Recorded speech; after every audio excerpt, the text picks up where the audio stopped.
I am proud to introduce myself as one of her many amazing grandchildren, Caleb. I'm tremendously honored that you've all joined us here today to celebrate an incredible life with songs, stories, and photos.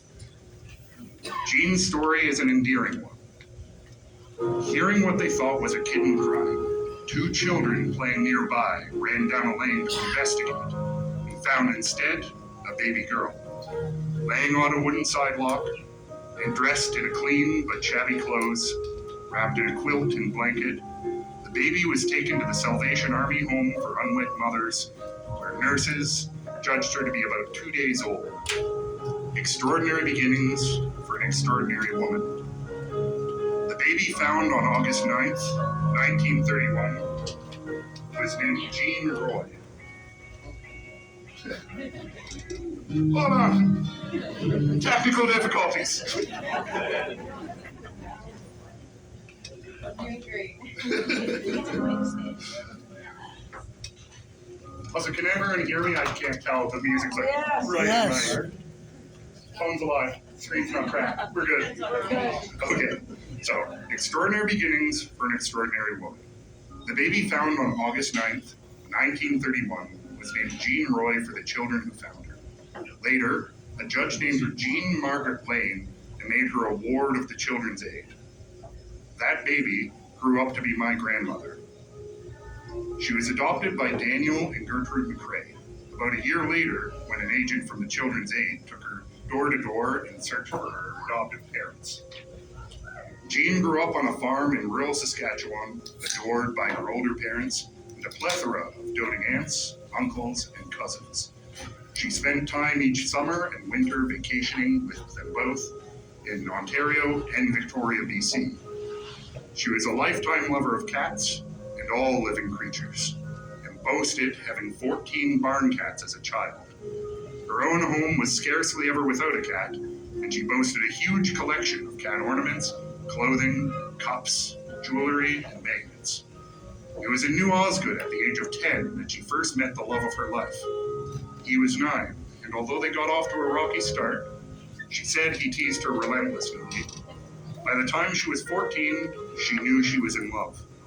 Together, they told many memories of pranks, dances, lifetime friends, hardships, and prairie adventures. In 1952, Dan and Gertie moved to Ontario after selling the family home. And although at the age of 18, she struggled with leaving the life and friends she knew, she made the difficult choice to follow them a few months later. This decision was made easier when my grandfather, Clifford, decided to join her. Marrying in November of 1953, the two worked at Peerless Textiles in Collingwood, where they would meet many lifelong friends. Jean considered her family one of the greatest accomplishments and was excited to start a family of her own and to finally meet her first blood relatives. She had always dreamed of having 8 children, 4 boys and 4 girls. She got off to a great start with the 4 boys, but fell a little short in the girls department. In 1968, the family moved to 325 Ontario Street and into the home that was built by Dan McCrae. Jean's organizational skills were extraordinary, and although the house was tiny, she could always find room for one more. She was non-judgmental and refused help to no one. She had many friends and could always be counted on to lend a hand, an ear, a ride, money, or some sound advice. One of her most memorable quotes was, "Be kind and help others whenever possible. You will be repaid in ways that you never expected." Through the years, she housed hitchhiking hippies, lost souls, homeless teenagers, Vietnam defectors, a bank robber, and unknown to her at the time, even a murderer. As if being a stay-at-home mother to 5 didn't keep her busy enough, she was a successful Avon representative for over 40 years and was proud to be a lifetime member of the Home and School Association, where she volunteered at Connaught Public School. She volunteered there for 28 years. She was a very social woman with many close friends, enjoyed coffee dates, Tupperware parties, conventions, and in her later years, bus trips, casino visits, and concerts. She and my grandfather enjoyed bar hopping and Saturday night dances or card games with friends, and each summer packed the car with kids and luggage and made their drive back to Saskatchewan to visit family and friends. Later, she fed her gypsy soul with trips to BC, the East Coast, the United States, Jamaica, Cuba, Mexico, and Ireland. One of her favorite adventures was a 5-week solo trip to Australia when she was 68. Later in life, she reunited with an old friend who also grew up in Saskatchewan, and Papa John became a faithful companion and part of our family. She was kind, adventurous, spirited, and wise. There won't be a day that passes where she won't be missed dearly. Jean admitted on many occasions that she was happy with her life, and claimed she had no hard feelings towards her birth mother, and considered that she had given her the greatest gift of all, the gift of life. Always curious about her beginnings, she began a search in 1978, writing to newspapers, radio stations, and adoption agencies. She didn't connect with biological family at that time, but managed to connect with Jean and Roy, the children who found her, and managed a close relationship with both until their deaths. Jean was most proud of her close connection with her grandchildren, and never refused a dinner date, play date, a visit, or sleepover. She could be counted on to attend every concert, play, school event, sporting event, birthday party, and graduation. Sometimes even several in one night.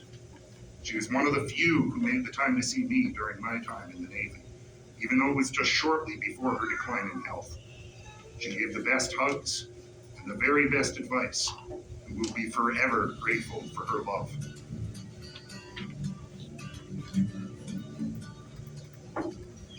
Just as she loved all of us in all of our phases, we will love her in all of hers. On her 85th birthday party, we grandchildren gave Grandma the gift of a lifetime. When the Ancestry kit provided the link to her biological family that she had spent over 40 years looking for. Through the magic of DNA, she was reunited with 3 living siblings, and the puzzle was finally complete.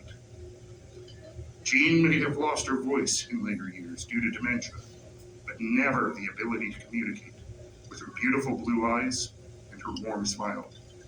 She leaves behind a million lessons well taught of love, friendship, acceptance, kindness, and family. Keep your chin up. It will all work out one way or the other. And you always want to believe you're every bit as good as everyone else, if not even just a tiny bit better. A legacy to last a lifetime.